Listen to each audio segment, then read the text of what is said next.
Salut les Ludo. Aujourd'hui c'est la fête nationale et nos bleus se dirigent tout droit vers une troisième étoile. Bref, c'est les vacances et c'est le moment idéal de vous présenter quelques jeux de l'été en format quick and ludique. C'est quoi un jeu de l'été? En bref, c'est un jeu passe-partout, pas beaucoup de matériel, jouable sur un coin de bar, un bout de plage ou à l'arrière d'une voiture, facile à expliquer, rapide à jouer et si possible sans se prendre la tête à compter les points. Genre un blind test? Oui, par exemple. Et le banger du moment dans le genre, c'est DJ Set.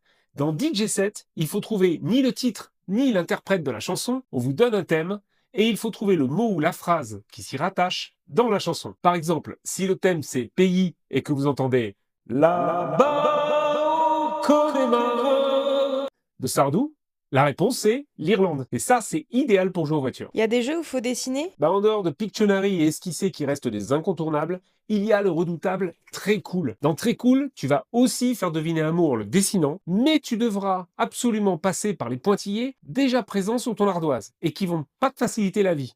Bah regardez, il est pas beau mon chien? D'autres jeux pour faire deviner des mots? Alors dans la série des jeux à jouer partout, il y a le rigolo Bruitage. Dans Bruitage, tu as 1 minute pour faire deviner le maximum de mots à ton coéquipier, rien qu'en utilisant des bruits ou des onomatopées. Par exemple, si je te fais et glouglou, tu as bien sûr reconnu l'hippocampe. Time's Up, c'est bien aussi, non? Clairement oui, ça fait le job, c'est très bien, même si je préfère sa revisite moderne qui est Haut les mains.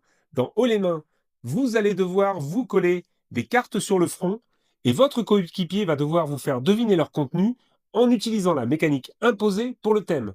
Il s'agira de mimer, de décrire, de fredonner, voire même de démarrer les paroles d'une chanson pour que vous les complétiez. Et pourquoi pas un petit pendu? Pourquoi pas? Mais alors, dans sa version tilt. Comme dans l'original, on te donne une catégorie, tu dois trouver un mot, tu proposes des lettres pour le trouver.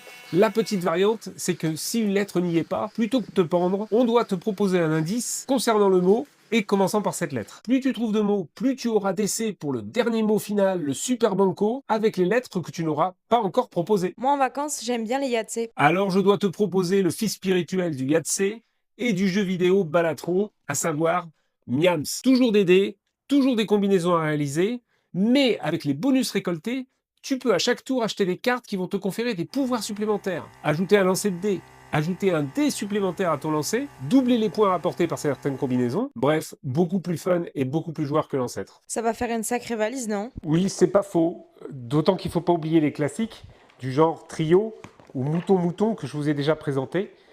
Maintenant, vu la chaleur qu'il fait, c'est pas les fringues qui vont prendre le plus de place dans le coffre. Et les formats de ces jeux sont idéaux pour prendre 0 place dans un tote bag et vous accompagner partout où vous allez en vadrouille. Donc